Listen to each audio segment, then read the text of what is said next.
तवज्जो प्रोफेसर फैसल जब्बर साहब, गल ते बड़ी तवज्जो करनी है।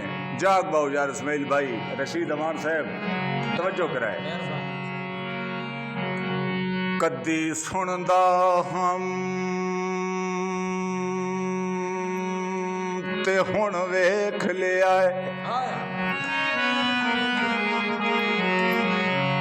बाई किवें हर दिन डंग बंदियां दे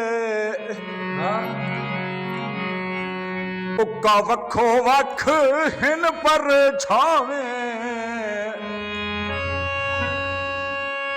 देहा महाड़ियां ते चंगियां दे। ते सारे मेहरबान है इस्माइल भाई को दे गिनो, मेरे वास्ते बड़े काबिल इज्जत हैं, मेरे बुजुर्ग हैं, इन्होंने हक की दुआ। ये मेरा बड़ा अच्छा दोस्त है रशीद भाई अमान साहब।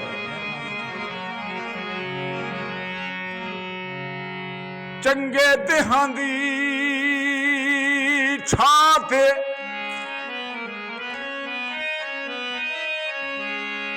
वाहन वाले संगी नू बनदे मंदियां दे हाथ चुमण वाले हाथ कप लेंदे डंग हरोन रफीक जिना दे।